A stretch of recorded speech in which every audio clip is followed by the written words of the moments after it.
Hello दोस्तों, आइए last class कुछ हमने एडजस्टमेंट से रिलेटेड क्वेश्चंस खासकर इनकम एंड एक्सपेंडिचर अकाउंट के स्टार्ट कर दिए थे। कुछ उससे रिलेटेड होमवर्क दिए थे। आइए जरा फटाफट चेक किया जाए और कुछ कहानी आगे बढ़ाई जाए।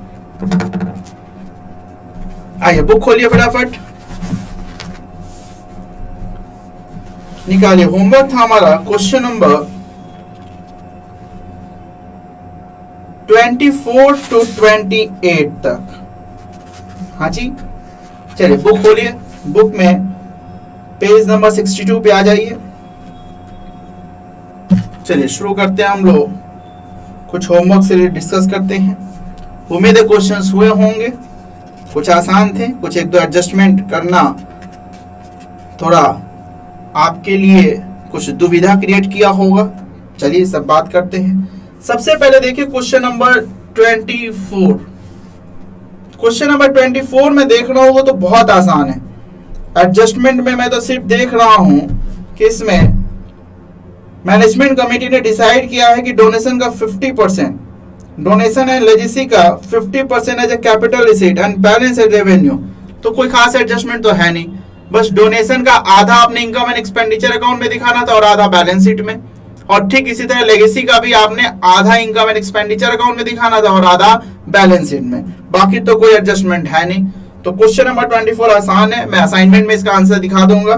क्लास में डिस्कस करने की जरूरत मुझे नहीं लग रही है।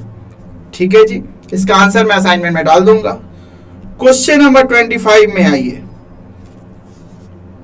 ये कहानी है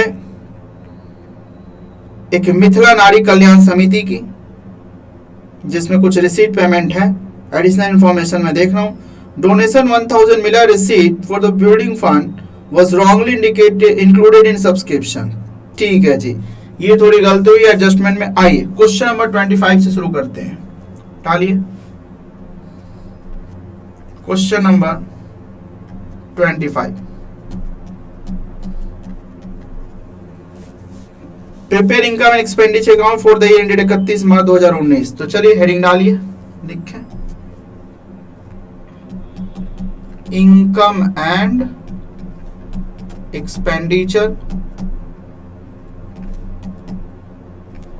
account for the year ended। बताइए कब एंडेड हो रहा है? 31 दिसंबर 2018 को, सॉरी ये 31 मार्च 2019 को, 31 मार्च 2019 को। लीजिए जी, लाइन खींचे।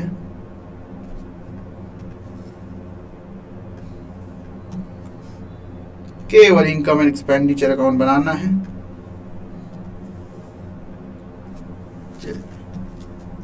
डालें इधर एक्सपेंडिचर अमाउंट रुपीज, इधर असेट्स अमाउंट रुपीज। ठीक, आइए देखें।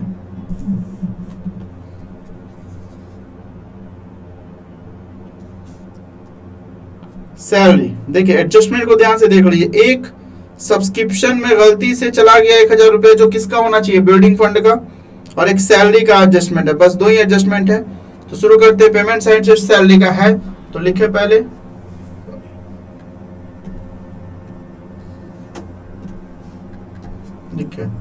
To salary. बताइए सैलरी कितना है? 30,000। और इसमें आउटस्टैंडिंग दिख रहा है तो प्लस कर देंगे क्या? आउटस्टैंडिंग। ठीक, आउटस्टैंडिंग में बताइए कितना है? क्लोजिंग आउटस्टैंडिंग है इसलिए प्लस किया है 2000। इस तरह से बताइए, यहां हो जाएगा 32,000। आगे बढ़े। रेंट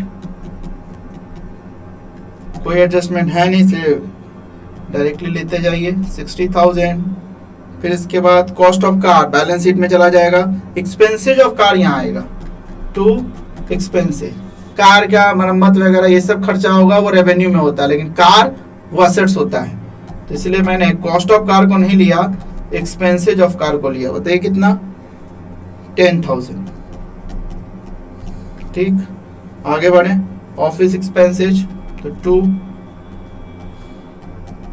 ऑफिस एक्सपेंसेज, बताइए office expenses 20,400, legal expenses 2 legal expenses, बताइए कितना 5,000। ठीक, सारे खर्चे ले लिए। आइए इधर आइए, अब सबसे पहले सब्सक्रिप्शन, बाय सब्सक्रिप्शन। अब ध्यान से देखिए, सब्सक्रिप्शंस में कोई आउटस्टैंडिंग एडवांस नहीं है, बस ये कह रहा है कि 1,000 रुपए का डोनेशन था जो बिल्डिंग फंड के लिए मिला था, लेकिन गलती से रॉन्गली वो कहां चला गया, सब्सक्रिप्शन में जुड़ गया। तो बताइए हमें क्या करना चाहिए, वो 1,000 रुपए सब्सक्रिप्शन से हटा के बिल्डिंग फंड में जोड़ देना चाहिए। तो पहले हमें बताइए सब्सक्रिप्शन कितना है हमारे पास, 1,31,500, इसमें से माइनस करेंगे हम लोग क्या, डोनेशन फॉर बिल्डिंग फंड, ठीक, कितना 1,000, और इस तरह से ये आ जाएगा 1,30,500। समझ आ रहा है। बाकी बिल्डिंग फंड में ऐड करो वो तो बैलेंस शीट में होता है, वो तो बनाना नहीं है आपको, तो आपको क्या करना है, इसमें से 1,000 माइनस कर देना है। आगे बढ़िए, फीस फ्रॉम नॉन मेंबर्स लिखें, by fees from non members, बताइए फीस फ्रॉम नॉन मेंबर्स कितना 2,700। म्युनिसिपल ग्रांट, कोई भी डोनेशन की तरह हो गया, म्युनिसिपल ने हमें ग्रांट किया है, पैसे दिए हैं, कुछ ना कहे तो आजाद है, इनकम होगा।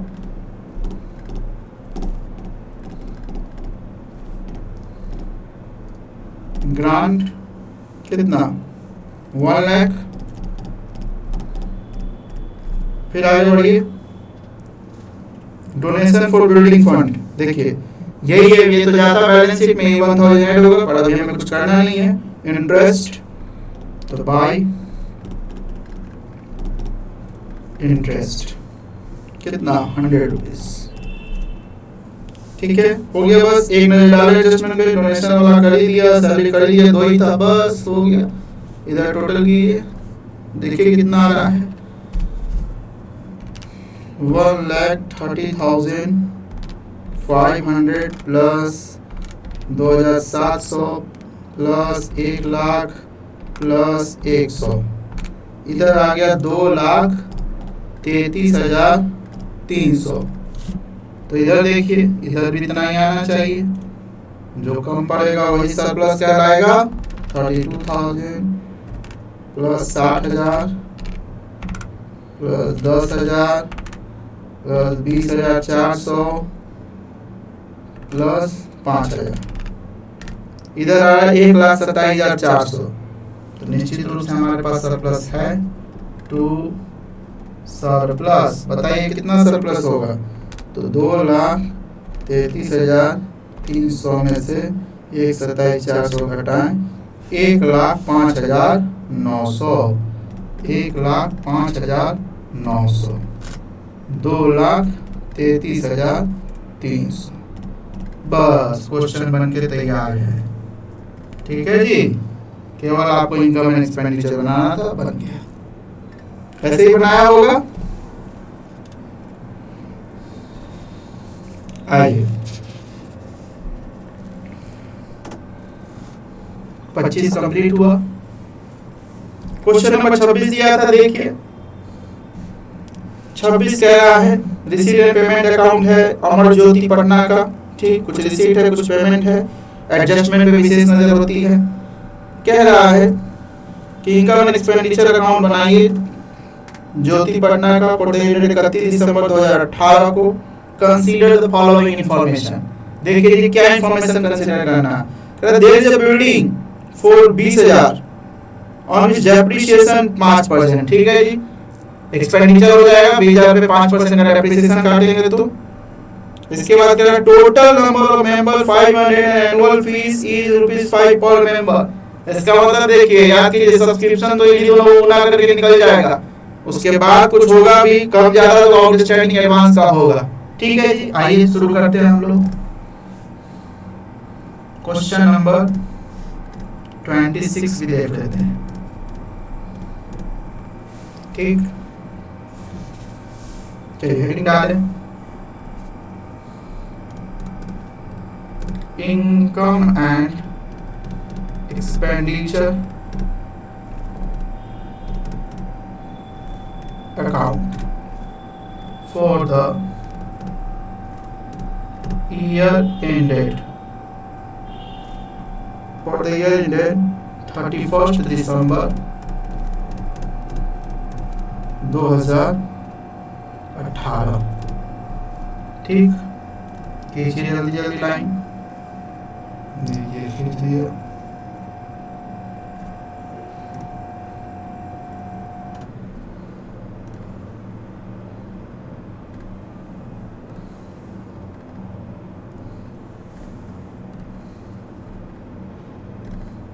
इधर डालेंगे एक्सपेंडिचर, इसमें अमाउंट रुपीज, इधर income amount rupees.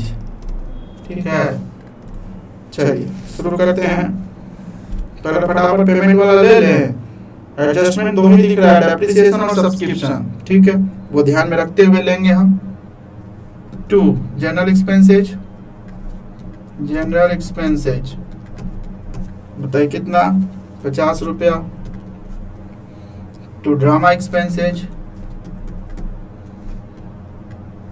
Drama expenses बताइए कितना, 200। फिर आया न्यूज पेपर, 2 न्यूज पेपर खर्चा होता है कितना, 300। फिर आइए सैलरी, कोई एडजस्टमेंट नहीं,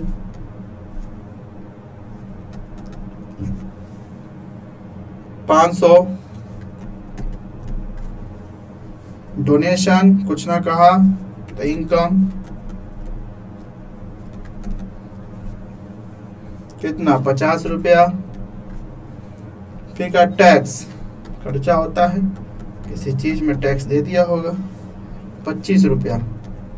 ठीक, इलेक्ट्रिसिटी एक्सपेंसेज, 2 इलेक्ट्रिसिटी एक्सपेंसेज 335। ठीक, बैलेंस करता हूँ, लीजिए जी, एक्सपेंडिचर सारा हमने ले लिया। अब आइए इनकम साइड, बाय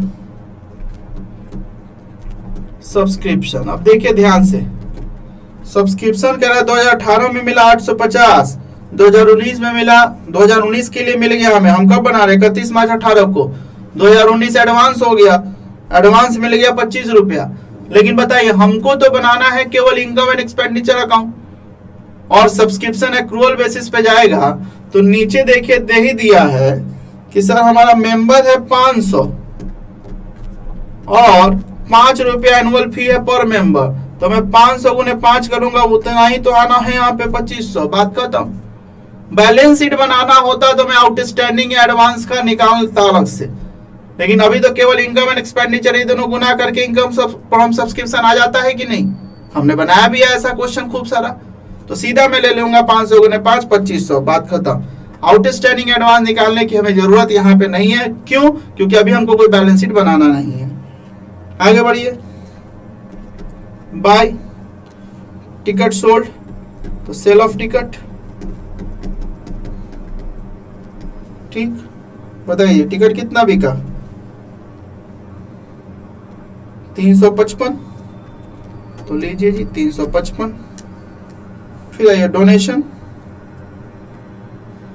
देखिए जी यहाँ डोनेशन भुगतान में इसका मतलब दिया, और इस बार जो डोनेशन है वो मिला, तो इसीलिए यहाँ पे ध्यान रखिएगा। एक्सपेंडिचर में भी डोनेशन दिख रहा है, 50 रुपए किसी को दे दिए होंगे, और ये हमें मिला है डोनेशन, ये हमारा रियल में इनकम है। डोनेशन कितना, 400 रुपया। Sale of old newspaper, by sale of old newspaper, बताइए कितना है? 25 रुपया। एडजस्टमेंट में देखिए तो डेप्रिसिएशन एक बच रहा है, तो लिखें टू डेप्रिसिएशन ऑन बिल्डिंग। ज्यादा कुछ है नहीं, इसलिए यहीं पे दिखा सकते हैं, नहीं तो अलग से वर्किंग नोट में दिखाते हैं। 20,000 गुने 5%, बताइए तो कितना आएगा? ये 1,000 आएगा। निकाल के आप देख लीजिएगा। अब आप इधर फटाफट टोटल करें,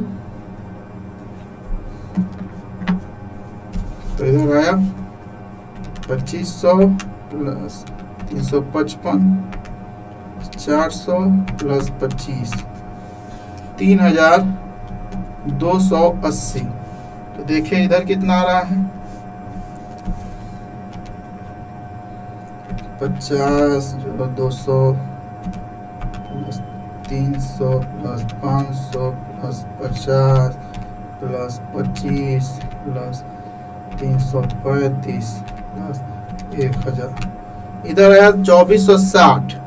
तो हम इसको घटाएंगे 3280 में से, तो 820 रुपया का हमारा निकल के आ गया क्या? सरप्लस। और इस तरह से इधर भी आ जाएगा 3280। बस खत्म, ये सवाल भी आपका खत्म हुआ। ठीक है जी। तो सब्सक्रिप्शन समझ में आ रहा है? कोई आउटस्टैंडिंग एडवांस निकालने की जरूरत नहीं। हाँ पड़ता अगर बैलेंस शीट भी बनाना होता तो, लेकिन अभी तो सीधा गुना कर देंगे, बात हो गई। बन गया क्वेश्चन नंबर 26। इसी तरह ये क्वेश्चन नंबर 27 है। दिया हुआ एडजस्टमेंट में आसान है, कह रहा है कि 1/2 of donation to be treated as income, यानी डोनेशन का आधा इनकम, तो आधा क्या है? इसका मतलब बैलेंस शीट में लायबिलिटी में जाएगा। 100 रुपया रेंट का है आउटस्टैंडिंग, 300 रुपया स्टाफ सैलरी, 50 रुपया एडवर्टाइजमेंट का है। ठीक है जी, आउटस्टैंडिंग सब ऐड करते जाइए। इंटरेस्ट ऑन इन्वेस्टमेंट है 525 रुपया रिकॉर्ड बट नॉट रिसीव्ड, तो इंटरेस्ट एक इनकम में दिखा देंगे। आसान एडजस्टमेंट में हो ही गया होगा। एक इसका मैं भी आंसर असाइनमेंट में डाल दूंगा, रिपीटेड है, ज्यादा कुछ है नहीं इसमें। एक क्वेश्चन नंबर 28 देखिए, बात कुछ नहीं है, बस क्वेश्चन का प्रेजेंटेशन थोड़ा अलग है। प्रॉपर रिसीट एंड पेमेंट ना बनाकर वो एक अगर देखा जाए तो बिना फॉर्मेट का क्वेश्चन दिया है, तो लेकिन बनाना आपको वैसे ही है जैसे कि आप बाकी क्वेश्चन बनाते थे। तो आइए देखें हम लोग क्वेश्चन नंबर 28। मैं 27 का आंसर असाइनमेंट में डाल दूंगा और 24 का आंसर असाइनमेंट में डाल दूंगा। आसान है, मुझे दिक्कत नहीं। फिर भी किसी को दिक्कत हो तो अपना डाउट पूछ सकते हैं चैटिंग के थ्रू। 28 में कर रहा हूं, क्वेश्चन नंबर 28 इसलिए कर रहा हूं क्योंकि क्वेश्चन का प्रेजेंटेशन थोड़ा अलग है, अकाउंट फॉर्मेट में नहीं दिया इसलिए।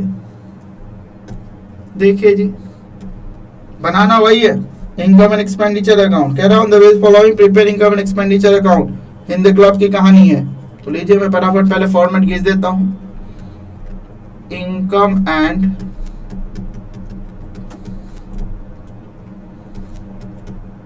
Expenditure account for the year ended, बताइए कब बना रहे हैं? 31 दिसंबर 2018। ठीक,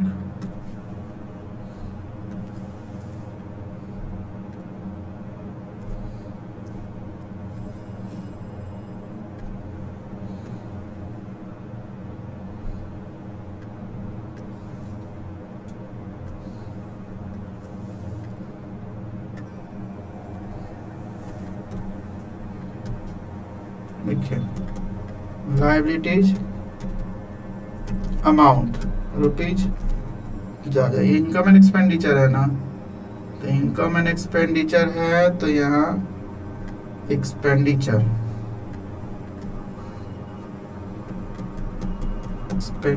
अमाउंट रुपीज और इधर इनकम अमाउंट रुपीज। ठीक, आइए शुरू कीजिए, देख लीजिए।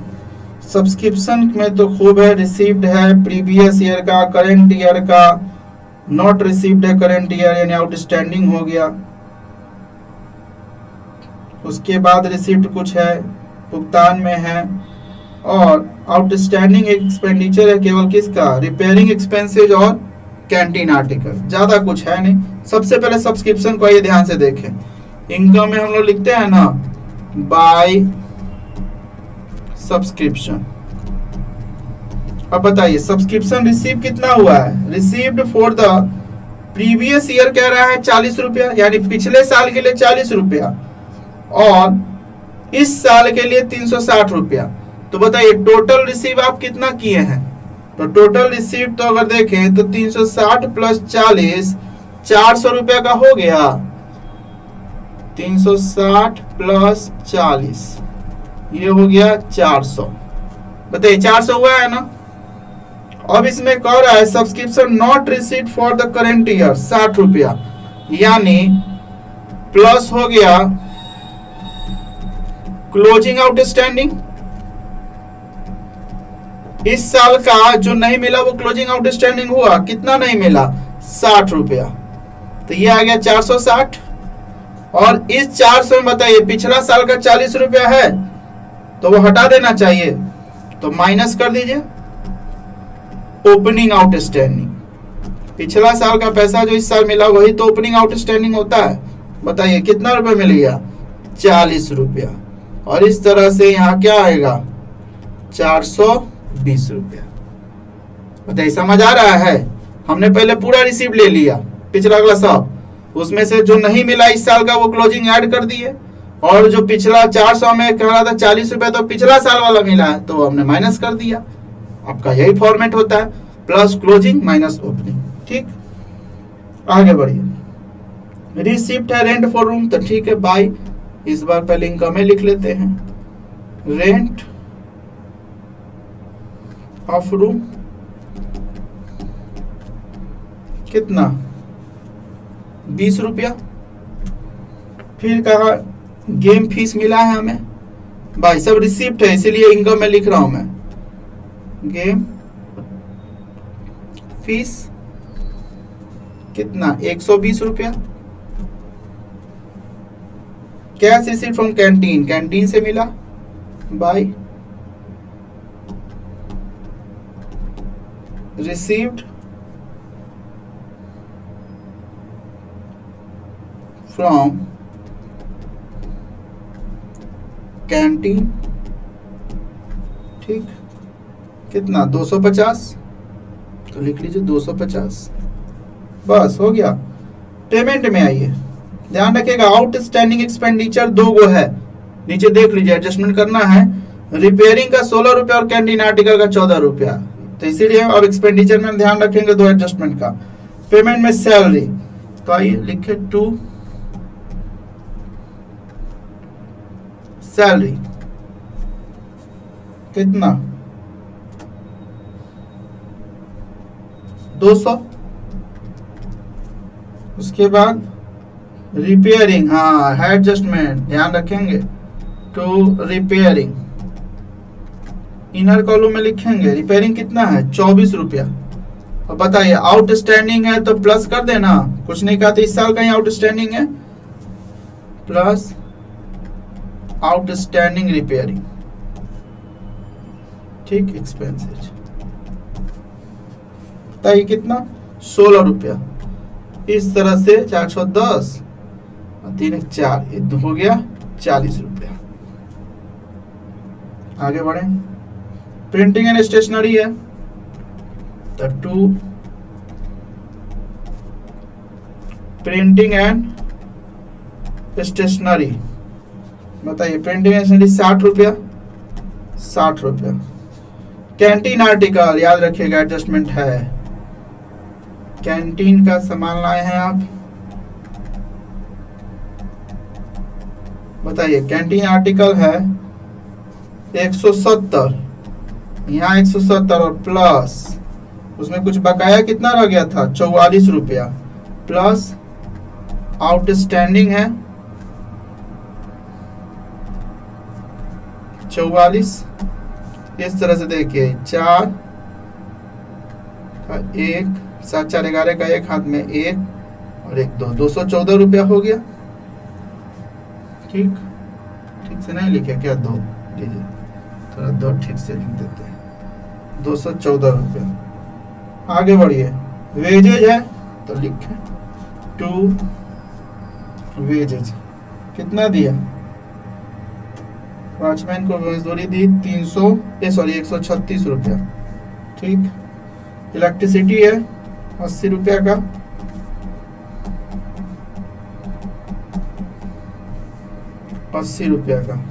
ठीक।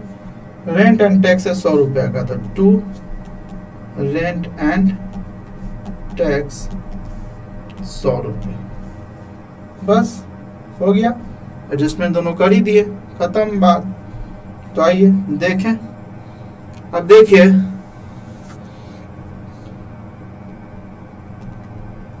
इधर और इधर थोड़ा देखने से लग रहा है कि इधर ज्यादा लग रहा है, तो इसीलिए इस बार हम लोग एक्सपेंडिचर साइड को पहले जोड़ेंगे, और इसलिए 200 plus 40 plus 60 plus 214 plus 136 plus 80 plus 100, 830 रुपया।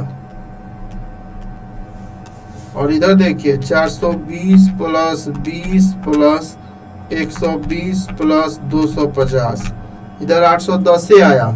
तो इसीलिए देखिए कमी होता है, कमी को अंग्रेजी में क्या बोलते हैं? डेफिसिट। कमी हो गया कितना रुपया का? तो 20 रुपया कम पड़ रहा है, तो 830। बस बन गया ये क्वेश्चन। तो बताइए, फॉर्मेट में नहीं तो आप क्या इंफॉर्मेशन मिलना चाहे जिस रूप में भी दे, बना सकते हैं। तो ये कुछ इनकम एंड एक्सपेंडिचर छोटे छोटे एडजस्टमेंट थे, किए आप लोग। अब आइए जरा, अगला कदम होगा हमारा बैलेंस शीट बनाने का। तो आइए कुछ हम लोग बैलेंस शीट पे चर्चा कर लें। हाँ सर, तो देखिए बैलेंस शीट तो खूब बनाए हैं और कुछ भी नई बात नहीं है उसमें। तो अगर मैं बात करूं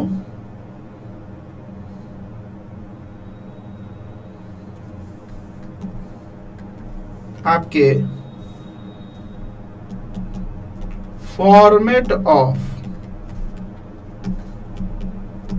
बैलेंस शीट, आज हम लोग नई बात कर रहे थोड़ा बैलेंस शीट पे, फॉर्मेट ऑफ बैलेंस शीट। तो बताइए बैलेंस शीट का फॉर्मेट क्या हमें सिखाने की जरूरत है? आप तो कितना फाइनल अकाउंट में बैलेंस शीट बना चुके हैं, सेम वही फॉर्मेट ये लिया हमने। बस आधा आधा पेज को बांट दीजिए।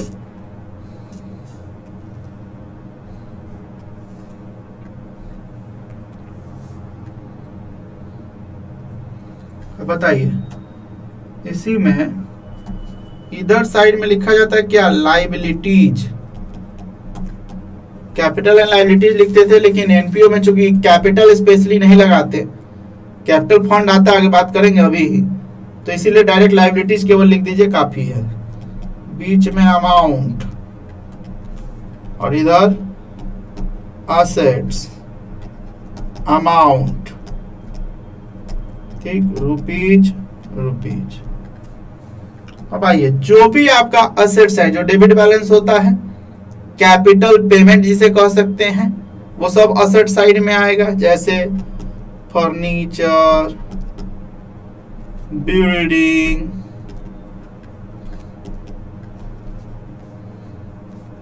आपका इन्वेस्टमेंट, ये सब असेट्स है। साथ ही साथ ध्यान रखिएगा एडजस्टमेंट की कुछ खास बातें जो हम लोग एडजस्टमेंट में सीखे भी थे। कोई भी आउटस्टैंडिंग इनकम हो, जैसे आउटस्टैंडिंग सब्सक्रिप्शन, आउटस्टैंडिंग इनकम होता है ना, वो आएगा। कोई भी एडवांस आपका एक्सपेंसेज हो, एडवांस या उसी को प्रीपेड बोलते हैं, एक्सपेंसेज, वो एडजस्टमेंट का यहां आएगा।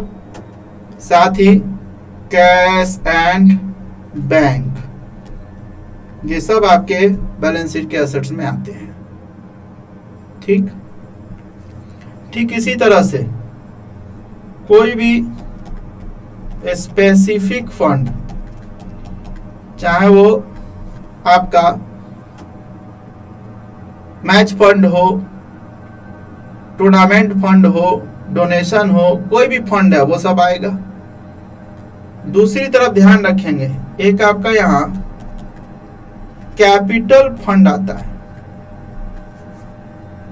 और इस कैपिटल फंड में आप प्लस करते हैं जो इनकम एक्सपेंडिचर का सरप्लस है। ये कैपिटल फंड मान लीजिए ओपनिंग कैपिटल फंड है। ये कौन सा कैपिटल फंड है, पूरा लिख देते हैं।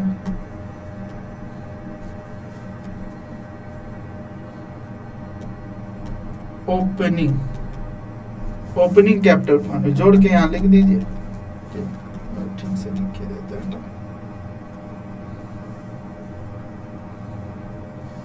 यहां पे लेते हैं हम लोग ओपनिंग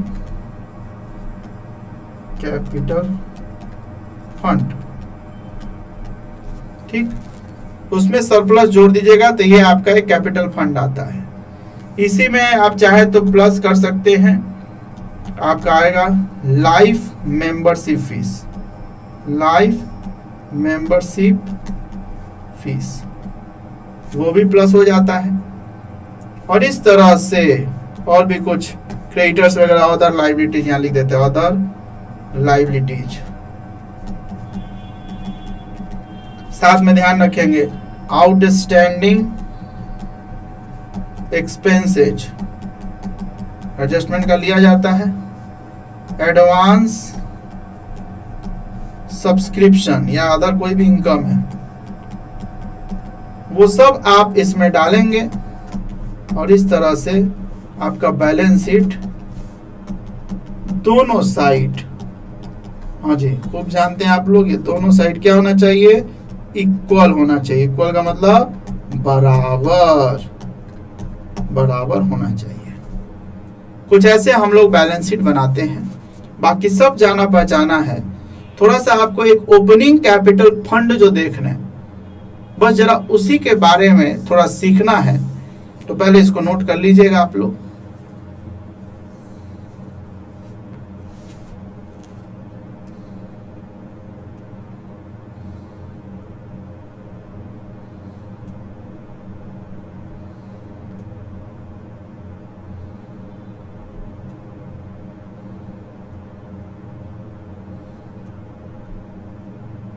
कर लिया नोटिंग? आइए देखिए, थोड़ी सी चर्चा जो हमें करनी है वो हमें करनी है वर्ड कैपिटल फंड पे। कैपिटल फंड पे तो देखिए कैपिटल फंड क्या है, तो देखिए इसमें स्पेशली एनपीओ में कोई पूंजी नहीं लगता। बैलेंस शीट का असेट्स में लिखे, लायबिलिटी में लिखे, और जो डिफरेंस हो गया वही हो गया आपका कैपिटल फंड। जो डिफरेंस हो गया वो कैपिटल फंड। एक लाइन लिख लीजिए इसमें, बैलेंस शीट के असेट्स और लायबिलिटीज के अंतर को अंग्रेजी में क्या बोलते हैं, डिफरेंस को कैपिटल फंड कहा जाता है। असेट लायबिलिटी का जो डिफरेंस है वही आपका कैपिटल फंड है। एक लाइन और लिख लीजिएगा इसमें कि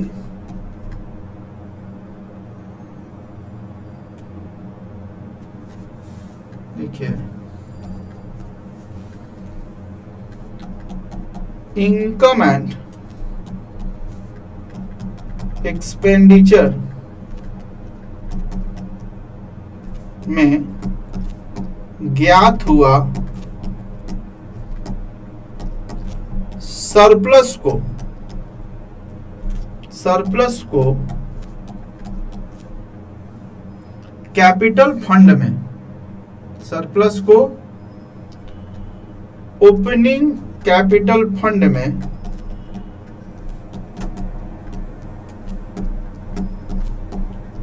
जोड़ दिया जाता है।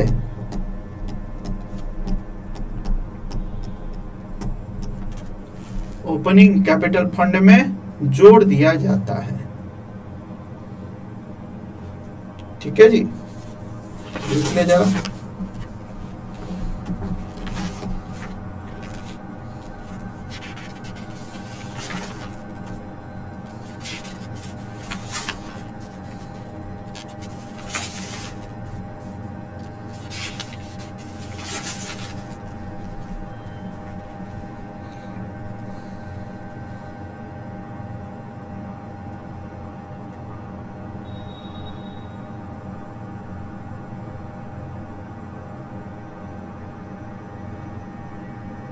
ठीक है, एक नोट और डाल लीजिएगा। ये तो कैपिटल फंड का मतलब, इसमें एक नोट डालिए।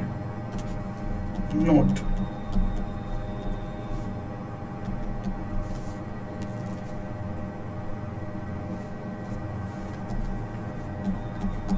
ओपनिंग कैपिटल फंड के अमाउंट को ज्ञात करने के लिए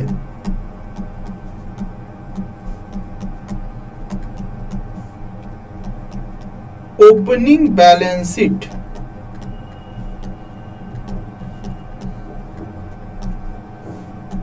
बनाया जाता है। तो बैलेंस शीट में देखेंगे कि कई बार आपको क्वेश्चन में ज्यादातर यहाँ एक ओपनिंग बैलेंस शीट भी बनाना होगा, जिसका मुख्य उद्देश्य यही होता है कि उसका ओपनिंग कैपिटल फंड ज्ञात किया जा सके। तो सर बैलेंस शीट में तो वो सारे चीज लेके बना लेते हैं, ओपनिंग बैलेंस शीट कैसे बनाते हैं? सेम वैसे ही बैलेंस शीट बनता है, वही सारी चीजें ओपनिंग बैलेंस शीट में भी आएगी, बस उसमें जो अमाउंट लिया जाएगा वो ओपनिंग वैल्यू ली जाएगी। सच पूछे तो ओपनिंग बैलेंस शीट का मतलब वो पिछले साल का बैलेंस शीट। बैलेंस शीट में नॉर्मली क्लोजिंग फिगर लिया जाता है, क्लोजिंग बैलेंस लिया जाता है, तो पिछले साल का जो बैलेंस शीट होगा उसमें जो क्लोजिंग फिगर लेंगे वो इस साल का ओपनिंग कहलाएगा। तो ओपनिंग बैलेंस शीट बनाने के लिए सिर्फ इतनी बात ध्यान रखनी है कि कोई भी बैलेंस यदि हमारे पास ओपनिंग बैलेंस है तो सब ओपनिंग बैलेंस को ओपनिंग बैलेंस शीट में लिया जाएगा। कोई भी, चाहे वो आउटस्टैंडिंग सब्सक्रिप्शन हो, फर्नीचर हो, बिल्डिंग हो या आउटस्टैंडिंग एक्सपेंसेस जो कोई भी, सबका अगर ओपनिंग वैल्यू है तो उसको ओपनिंग बैलेंस शीट में लिया जाएगा। ठीक है जी, तो आइए नोट कर लिए, तो आगे बढ़िए। देखिए लिखिए, लिख सकते हैं इसमें format of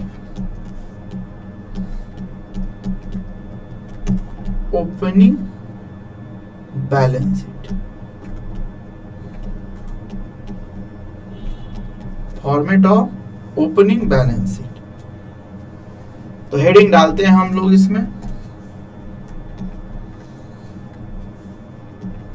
opening balance sheet. क्यों बनाया जाता है ओपनिंग बैलेंस शीट? तो ओपनिंग कैपिटल फंड ज्ञात कर सके इसलिए। ओपनिंग बैलेंस शीट नॉर्मली ध्यान रखेंगे एज ऑन साल के पहला दिन बनता है, ये साल के ये पहला दिन बनता है, तो इसलिए हम लोग ज्यादातर लिखते हैं 1 अप्रैल जो भी साल हो आपका। ठीक, फॉर्मेट वैसे ही खींच देते हैं।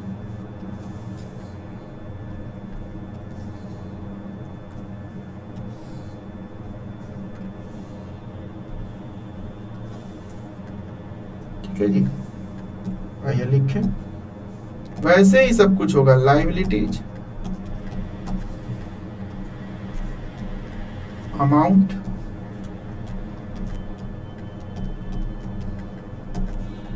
एसेट्स, अमाउंट, ठीक, रुपीज, रुपीज। आइए ध्यान दीजिएगा। अब ठीक उसी तरीके से हम यहाँ पहले cash in hand, cash at bank, ये सब ध्यान रखें। ये सब कौन सा बैलेंस होगा? ये सब ओपनिंग, ये सब ओपनिंग वैल्यू होनी चाहिए। उसी तरीके से फर्नीचर, लैंड एंड बिल्डिंग, सब कुछ वैसे ही। आउटस्टैंडिंग, सब्सक्रिप्शन, ठीक, एडवांस, एक्सपेंसेज, सब वैसे ही लिया जाएगा। ठीक, इधर आपका यदि कोई आउटस्टैंडिंग,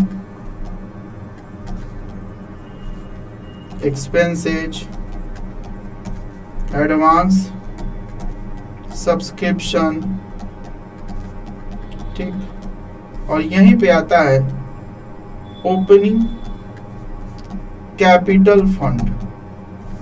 ये क्या है? Opening capital fund. जो ध्यान रखेंगे यही होता है बैलेंसिंग फिगर। ये क्या होता है? Balancing figure. ये सब हमारा वैल्यू आ गया और उसमें से जो बैलेंसिंग आएगा वो बैलेंसिंग फिगर लिख दिया जाएगा, वो निकल जाता है हमारा ओपनिंग कैपिटल फंड। ये जोड़ दिए, ये जोड़ दिए, दोनों साइड बराबर आ गया। समझ आई बात? तो वही आप बनता वैसे ही है, बस केवल क्या कीजिएगा, क्वेश्चन का जो भी ओपनिंग बैलेंस होगा आपके पास, पता ही है कि वो एसेट्स में जाता है, लायबिलिटी में। क्लोजिंग बैलेंस तो नॉर्मल बैलेंस शीट में जाएगा, लेकिन ओपनिंग बैलेंस शीट में जाएगा, जिससे हम बताइए क्या निकाल लेंगे? Opening capital fund. और इसको कैरी करते हैं हम लोग अपना मेन बैलेंस शीट में। इसी में सरप्लस जोड़ के हम देखेंगे कि आज का हमारा कैपिटल फंड कितना हुआ है। तो पहले का कैपिटल फंड हमें नहीं पता होता, उसको निकालने के लिए हम लोग ओपनिंग कैपिटल फंड को निकालने के लिए ओपनिंग बैलेंस शीट बनाते हैं। ठीक है जी, तो लिख लीजिएगा।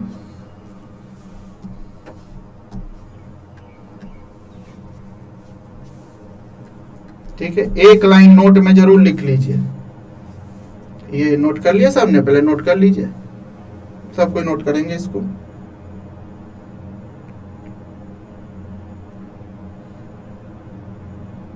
हो गया? तो ये एक लाइन नेक्स्ट में नोट में लिखिए, लिखिए नोट।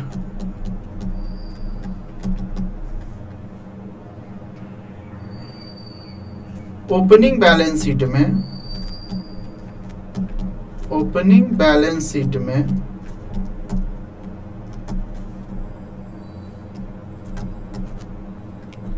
एसेट्स एवं लायबिलिटी के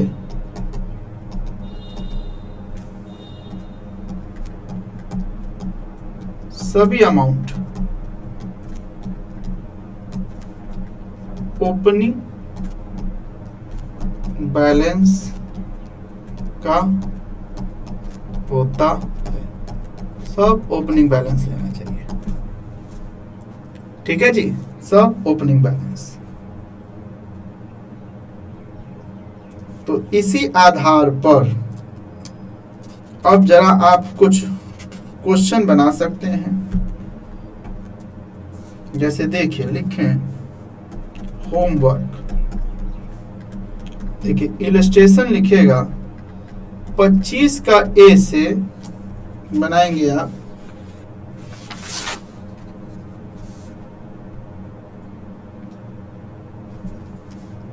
और 25 के ए से 26 तक इलस्ट्रेशन। कुछ ओपनिंग कैपिटल फंड निकालने का, ओपनिंग बैलेंस शीट बनाने का क्वेश्चन है। और क्वेश्चन बनाइएगा आप। क्वेश्चन तो हम लोग अभी 28 तक किए हैं, ठीक। तो क्वेश्चन 29 से शुरू करेंगे। 29 से लेकर 29-30 तो इनकम एक्सपेंडिचर का ही है।